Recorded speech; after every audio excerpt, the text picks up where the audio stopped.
There are a handful of go-to speeches that people often make at events like this. There's the classic, it's not an end, it's a beginning theme.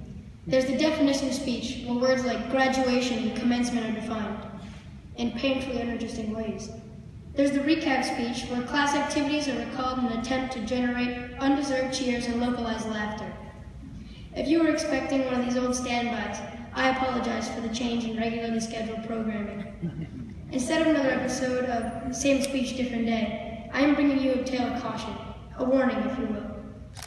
At the risk of opening with a cliche of my own, we find ourselves today another step closer to that real world we hear about so often. I hear that this real world can be cold, uncaring, and vicious. I'm here to deliver a warning. The world may change you. As you walk across campus from the middle school to the high school, you may start to change. You may lose your willingness to be inclusive. You may begin to value what your friends can do for you more than you value what you can do for them. The world may change you. You may wish to isolate yourselves in groups based on race, religion, and how many pieces of green paper you have in your pocket. The world may change you. You may buy smaller packs of invitations as your parties are open to fewer and fewer people with guest lists designed to bring together only socially powerful people. The world may change you. Your sense of humor may change as the jokes that make us all laugh are replaced by laughter at another person's expense. The world may change you. You may find it harder and harder to find two adjectives to describe each of your classmates, and easier to say, I don't know her. The world may change you. But then again, if you've been paying attention here, you may change the world. You may find a way to continue even more about your friends, taking time to learn about their families and their cultures, and one day you may find a way to help bring people from different cultures around the world closer together. You may change the world. You may find in yourself the type of laughter that seems to stem from joy rather than hate, from inclusion rather than exclusion. You may change the world. You may realize that true power is not measured in the number of people you control, but rather in the positive impact you have on people's lives. You may find that it's better to make a quiet friend smile than a loud stranger sing your praises. You may change the world. But how can a small group like us expect to change the world? What do we have to offer? Academy at the Lakes has helped us develop a strong personal character. The character traits that we've developed, empathy, courage, honesty, and loyalty among others, help and unite define us and will be welcome beyond these walls. Theodore Roosevelt once said that a good citizen is one who is able to and willing to pull his own weight. At Academy, we have learned to value citizenship. Whether in school or in the community, we understand that life is not a spectator sport. The world will not change while we watch. It will become better as we actively support positive causes and participate in the events that shape our world.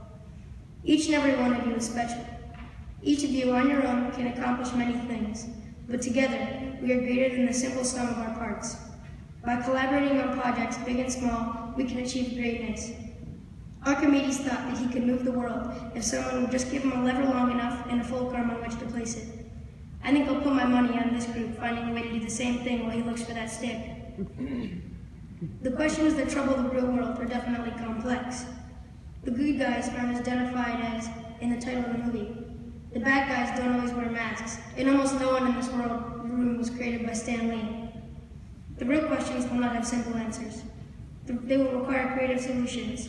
Without creativity, we would be condemned to doing the same thing over and over again. Without creativity, we would be condemned to doing the same thing over and over again. Without creativity, luckily, Academy at the Lakes inspires and encourages creativity. When you're making music videos and posters, or when your parents refuse to believe that you are creating an ancient Roman scene in Minecraft and you aren't just Skyping and playing video games, you were learning to think outside the dreaded box. You were learning to let your creativity flow, and the world will thank you for it. But all of your creativity in the world would just be spilled paint without critical thinking. At Academy, we have learned to creatively evaluate issues from informed, rational, fact-based opinions. There are enough people in the world today who are willing to forget the thinking part and just try to be louder than the person with whom they disagree. Academy has prepared us to break through that noise and be heard. But to be heard, we must be able to communicate. Academy has helped us to find our voices and to be confident sharing them. We have gained the confidence to speak our minds in the rooms of experts, and we have learned the ability to listen, even when the words seem to be dragging just a little too long, and a really cool guy standing in front of a group of 8th graders. Academy at the Lakes has gotten us ready to keep moving forward toward that real world. High school will only make us stronger. Time will only make us better. We will get bigger, stronger, and smarter. We will not be bent by pressures trying to make us less than we are today. The world will not change us. We will change the world, and it begins today. Thank you.